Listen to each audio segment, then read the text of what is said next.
Cristina Gonzalez.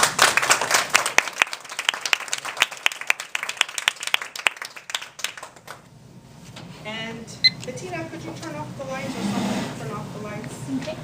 Is that a little better? Can everybody see? Yes. I guess it's okay to leave the other one. right? Yeah. Okay, don't start timing me yet, hold on. Okay, now you can start timing me. Good evening, fellow Toastmasters and most welcome guests. Today, or this evening, for the next 5 to 7 minutes, I'm going to take you down memory lane, back when you were in 5th grade in your English class.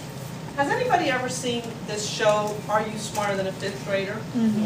Yep. Is it cool or what? Yes. I love it. I've really only seen it a few times, but I absolutely love it. And for those of you that haven't seen this show, they have adult participants, contestants, and they're asked 5th grade questions on a various number of subjects, but they're asked 5th grade questions. And to help them out in case they need help, there's a group of 5th graders, maybe 6 or 8 of them, I don't know exactly how many kids, but there's a group of 6 to 8 5th graders there on the side that the contestants can ask for help if they don't know the answer to a question.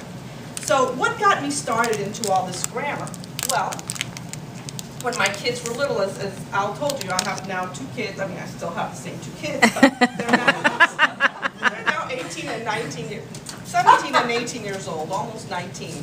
And when they were little, when they were in middle school, or even grammar school, I would love to grab their books, and as if I had nothing better to do, right? But I would love to grab their books and just review them. And I did it for every book, the science, the history, math, etc.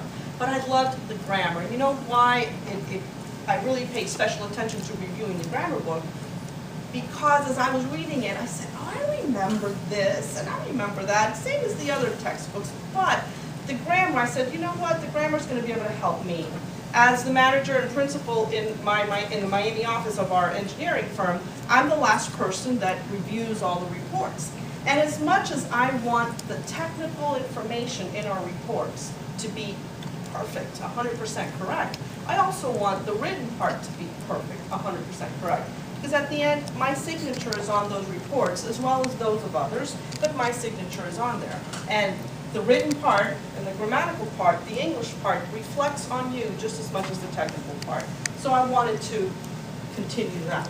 So today, without spending any more time on the intro, let me go ahead and start working on your trip down memory lane. And there are many things in grammar that we can review, believe me, but the one that I picked today, actually I had 4, but I don't have time to do it all today, is good versus well.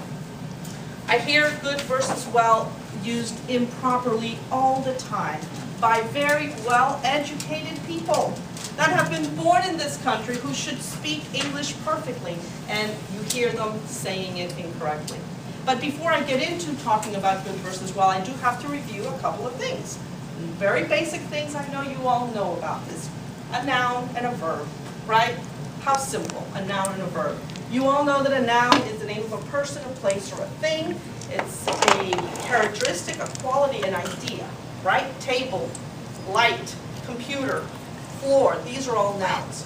And the verb is the part of the sentence that makes action, that says, what's happening? What's happening with the table? What's happening with Juan? What's happening with this light? It tells you something. That's your verb. Generally an action word. So that's your verb. And for example, write, speak, run, remember, words such as that. So now in any language, English or any language, we always use words to describe other words. It's done all the time. So when we want to describe a noun, and I don't want to cross over to the other side because I don't want to block it, but when we want to describe a noun, we use words that are called adjectives, right? Do you all remember what an adjective is? It's a what kind of word? That's how I was taught, what kind of word. So for example, the good boy. What kind of a boy? Good boy. The athletic child won the race. What kind of a child? Athletic. Athletic is describing the child. The red ball flew across the field. What type of a ball? Red ball. So these are adjectives. Now, how do you describe a verb? To describe a verb, you use, the word is called an adverb. Adverbs describe the verb. Give me an example. Well, the young man climbed the steep rock diligently. how did he climb the rock?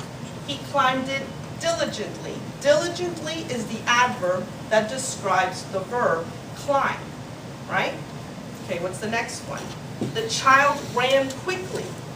How did the child run? He ran quickly. And by the way, most adverbs end in an ly. Just keep that in mind. Most adverbs end in an ly. And again, adverbs describe a verb. And then the last example I have here, she did well this past semester. How did she do? She did well. So now let's introduce good and well. Good is an adjective. An adjective describes a noun. So for example, the good dog, the good book, the good movie. So you use good to describe a noun. Simple. It's not difficult. Very simple. Well. Well is an adverb. An adverb describes a verb. For example, I am feeling well. How are you feeling? I'm feeling well. I am doing well. How are you doing? I'm doing well. He performed his exam well. How did he perform? He performed well. So you use the word well to describe a verb. So, the next time you are asked, hi Jan, how are you? Very well, thank you. No! No, I am good. Oh, okay, I am good.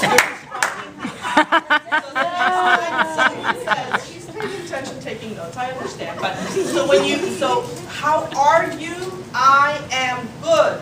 When they ask you, how are you doing? That's what doing, that's the magic word. When someone asks you, how are you doing? I am doing well, because well is describing the verb doing. So, Al, how are you doing today? I'm doing well. Yes! All right, excellent, okay? So remember, well, if they ask you how are you doing, you're doing well. One last thing, I'm running out of time. If they ever ask you about your health, you use well. I'm feeling well, I'm not feeling too well today. So if you talk about health, you use the word well. I hope you've learned something today. Thank you all for listening.